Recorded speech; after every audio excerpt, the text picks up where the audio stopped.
जय हिंद, वंदे मातरम। मेरे प्यार साथियों, कैसे हो? आशा करता हूँ आप सभी अच्छे होंगे। इंडियन नेवी अग्निवीर, एसएसआर और एमआर के पदों पर नई भर्ती आ चुकी है, जिसमें अगर आप 10वीं पास हो तो भी आप इसके लिए आवेदन कर सकते हो।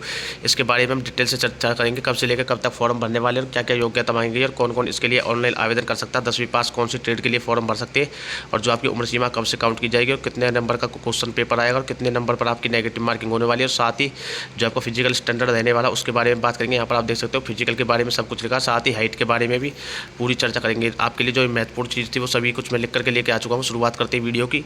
अगर आप हमारे यूट्यूब चैनल पर पहली बार आए तो चैनल को सब्सक्राइब करके घंटी दबा लें। इंडियन नेवी, पहले हम शुरुआत करते हैं इनके टैगलाइन से। सबसे पहले, हर काम देश के नाम। Indian navy invites online application from unmarried male, यानी कि अनमेरिड मेल और unmarried female candidates for Agniveer, SSR और एमआर 2024 बैच। यानी कि जो ये भर्ती आने वाली थी आपकी फरवरी के महीने में आने वाली थी, लेकिन किसी कारणवश लेट हो गई है, मई के महीने में आई है, लेकिन आ गई है। तो अब जल्दी से अपनी तैयारी स्टार्ट कर दी। ठीक है, जो फॉर्म भरने की डेट है वो आपके फॉर्म इसके 13 मई से स्टार्ट हो जाएंगे, 27 मई 2024 तक चलने वाले हैं। अगर हम इसमें पोस्ट की बात करते हैं तो 2 पोस्ट रहने वाली है, एक तो अग्निवीर एसएसआर की और अग्निवीर एमआर की। अगर इसके आवेदन करने की जो वेबसाइट है वो ये रहने वाली है, इसका आप स्क्रीनशॉट ले सकते हो। इस वेबसाइट पर जाकर के 13 मई के बाद ऑनलाइन आवेदन कर सकते हो। अब बात करते हैं क्वालिफिकेशन की। जो एजुकेशन क्वालिफिकेशन है वो क्या मांगी गई है इसमें। अगर आप अग्निवीर एसएसआर के लिए फॉर्म भरते हो तो आप 12th पास होनी चाहिए। 12th किससे पास होनी चाहिए? मैथ से और फिजिक्स से। फिजिक्स आपके पास, मैथ और फिजिक्स आपके पास कंपलसरी होनी चाहिए। साथ ही 50% नंबर होने चाहिए आपके 12वीं में। ठीक है, टोटल परसेंटेज 50। या फिर आपके पास इंजीनियरिंग डिप्लोमा हो जिसमें आपके 50% अंकों से आप पास हो तो भी आप इसके लिए आवेदन कर सकते हो। अगर आप एमआर के लिए 10वीं पास और एमआर के लिए फॉर्म भरना चाहते हो तो 10वीं में आपके 50% अंक होना अनिवार्य है। अगर आपके 50% अंक नहीं है तो आप फॉर्म नहीं भर पाओगे अगर आप 10th पास हो। ठीक है, अगर हम एज लिमिट की बात करते हैं तो एज लिमिट जो आपकी काउंट की जाएगी, आप यहाँ पर देख सकते हो 1 नवंबर 2003 के बाद जिसका जन्म है, जिसका जन्म अगर 30 अक्टूबर 2003 को हुआ है ना तो वो उसके लिए फॉर्म नहीं भर पाएगा। अगर आपका 31 अक्टूबर 2003 को भी हुआ है ना तो भी आप इसके लिए फॉर्म नहीं भर सकते। अगर आपका जन्म 1 नवंबर 2003 को हुआ है या फिर इसके बाद हुआ कभी भी तो आप इसके लिए फॉर्म भर सकते हो। अगर आपका जन्म 30 अप्रैल 2007 से पहले हुआ है, यानी कि 30 अप्रैल को या फिर 30 अप्रैल 2007 से पहले हुआ है तो आप इसके लिए आवेदन कर सकते हो दोनों ही पदों के लिए। दोनों में जो उम्र सीमा मांगी गई है सेम मांगी गई है।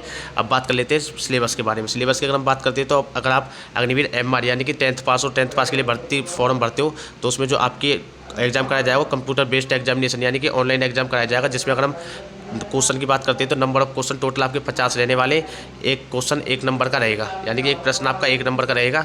और साथ ही अगर हम बात करते हैं उसके बाद आप यहाँ पर देख सकते हो जो आपका एग्जाम है 2 लैंग्वेज में इसमें कंडक्ट कराया जाएगा, हिंदी और इंग्लिश। आपको लैंग्वेज सेलेक्ट करनी होगी आप जिसमें भी एग्जाम देना चाहते हो। साथ ही मल्टीपल चॉइस क्वेश्चन यानी कि एमसीक्यू जो आप सभी ज़्यादातर एग्जामों में आते हैं आपके वनडे एग्जाम्स में मल्टीपल चॉइस क्वेश्चन आएंगे। अगर हम साइंस के प्रश्नों की बात करते हैं, साइंस के आपको 13 प्रश्न देखने को मिलेंगे, मैथमेटिक्स के 12 प्रश्न देखने को मिलेंगे। अगर जनरल अवेयरनेस की बात करते हैं तो 25 प्रश्न देखने को आपको मिल जाएंगे। लेकिन आपको एक महत्वपूर्ण जानकारी और दे दूं, आपको सभी में पास होना कंपलसरी है। इसमें तीनों सब्जेक्टों में यानी साइंस में भी, मैथ में भी और जनरल अवेयरनेस में जो मेरिट लगेगी इसी के हिसाब से लगेगी। जो इन तीनों में पास होगा उसी के हिसाब से मेरिट लगेगी। मान लो आपकी मेरिट अगर लगती है कि जैसे 30 नंबर पर, अगर आप 30 नंबर पर आपके हैं 40 नंबर और आप एक सब्जेक्ट में फेल हो तो आपको नहीं बुलाया जाएगा बिल्कुल भी फिजिकल के लिए। ठीक है ना, इसी प्रकार से एसएसआर में रहेगा। एसएसआर का लेकिन सिलेबस थोड़ा सा अलग है। सिलेबस के बारे में बात करेंगे। और जो अगर आप एमआर के लिए फॉर्म भरते हो तो आपका जो सिलेबस रहेगा वो 10th पास तक, यानी कि जो 10th तक का सिलेबस होता है वही पूछा जाएगा, उससे एक्स्ट्रा कुछ नहीं पूछा जाएगा। एग्जाम की जो टाइम लिमिट रहेगी 30 मिनट में आपको 50 प्रश्न करने होंगे। 30 मिनट का समय दिया जाएगा 50 प्रश्न करने के लिए। ठीक है, उसके बाद अगर हम एसएसआर की बात करते हैं क्वालिफिकेशन के बारे में, एसएसआर के तो इसमें भी आपका ऑनलाइन एग्जाम कराया जाएगा, कंप्यूटर बेस्ड टेस्ट। उसके बाद क्या होगा, आपका एक प्रश्न 1 नंबर का रहेगा। टोटल प्रश्न आपके 100 आएंगे। एमआर में तो 50 प्रश्न थे लेकिन एसएसआर में आपके टोटल 100 प्रश्न आएंगे। उसके बाद उसी प्रकार से हिंदी और इंग्लिश लैंग्वेज में से आपको देखना होगा कौन सी लैंग्वेज आप पेपर देना चाहते हो। मल्टीपल चॉइस क्वेश्चन आएंगे, एमसीक्यू जिसे आप बोल देते हो। ठीक है, इसमें आपके जो सिलेबस रहने वाला है, इंग्लिश के 25 प्रश्न, साइंस के 25 प्रश्न, मैथमेटिक्स के 25 प्रश्न, जनरल अवेयरनेस के 25 प्रश्न और आपको चारों में पास होना अनिवार्य है। अगर और इसमें जो आपका सिलेबस रहेगा, सिलेबस की अगर हम बात करते हैं तो सिलेबस जो आपका रहेगा ना वो सिलेबस आपका 12वीं तक का रहेगा। जो सारा कुछ जो भी पूछा जाएगा 12वीं तक का पूछा जाएगा, उससे ऊपर का कुछ नहीं पूछा जाएगा। ठीक है, ड्यूरेशन ऑफ एग्जामिनेशन की अगर हम बात करते हैं तो 1 घंटे तक का आपको एग्जाम देने के लिए टाइम दिया जाएगा। आप यहाँ पर इसे देख सकते हो, पढ़ सकते हो, यहाँ पर सारा कुछ लिखा हुआ है। यहाँ पर इसको अगर पढ़ते हैं तो the candidates are required to pass in all sessions, यानी ऑल सेशंस में आपको पास होना कंपलसरी है, ठीक है ना। उसके बाद अगर हम बात करते हैं नेगेटिव मार्किंग दोनों में सेम रहने वाली 0.25 की, यानी कि 1/4 की नेगेटिव मार्किंग रहने वाली है। अगर जिसको नेगेटिव मार्किंग नहीं पता, मेरा डिस्क्रिप्शन में मैंने अपना इंस्टाग्राम का लिंक डाल दिया, वहाँ पर मुझसे मैसेज कर सकता है, मैं नेगेटिव मार्किंग के बारे में बता दूंगा। वो आपका फेज़ फर्स्ट था, अगर आप उसको पास कर लेते हो तो आपको फिर किसके लिए बुलाया जाएगा, स्टेज सेकंड यानी कि PFT के लिए। जो एग्जाम में पास हो जाएंगे उन कैंडिडेटों को फिजिकल के लिए बुलाया जाएगा। फिजिकल के बाद आपका मेडिकल चलने वाला। फिजिकल की अगर हम बात करते हैं तो फिजिकल में जो सबसे पहले आपकी होगी 1600 मीटर की रेस। 1600 मीटर की रेस अगर आप मेल कैंडिडेट हो तो आपको करनी होगी 6.5 मिनट में कंप्लीट करनी होगी 1600 मीटर की रेस। अगर आप फीमेल हो तो आपको 8 मिनट में कंप्लीट करनी होगी, ठीक है ना। अगर आप उसके बाद आ जाता है स्क्वाट की अगर हम बात करते हैं तो 20 स्क्वाट्स, यानी कि जैसे हम उठक बैठक बोलते हैं, स्क्वाट्स 20 लगाने होंगे मेल कैंडिडेट्स को, फीमेल को 15।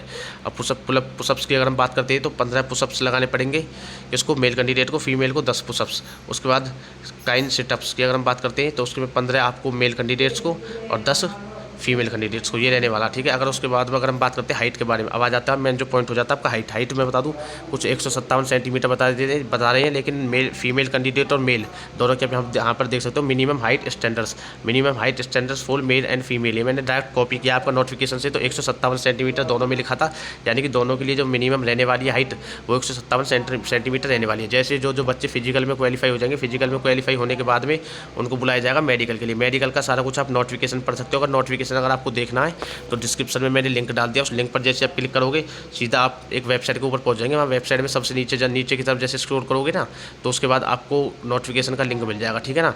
और सबसे बड़ी बात बता दूँ, अगर आप इसमें फॉर्म भर देते हो तो एक अच्छी बात है, क्योंकि आपकी पकड़ बेशक कम हो लेकिन कोशिश करना है कि चारों में पास होने की। जैसे हम बात कर लेते हैं 25-25 प्रश्न आएंगे SSR की, जैसे 25, 25, 25, 25। अब मैं बता दूं कि अगर आप इन तीनों में भी सही कराते हो ना, 12-12 क्वेश्चन में ठीक करा देते हो तो आपके नंबर आने के चांसेस ज़्यादा रहते हैं, क्योंकि चारों में पास होना बहुत बड़ी बात हो जाती है। जल्दी से बच्चों पे चारों में पास हुआ नहीं जाता, ठीक है। अगर कोई डाउट रह गया तो मैंने डिस्क्रिप्शन में अपने इंस्टाग्राम, टेलीग्राम जितने भी हमारे सोशल मीडिया प्लेटफॉर्म है सभी का लिंक दे दिया, वहाँ पर जाकर आप मुझे फॉलो कर सकते हो।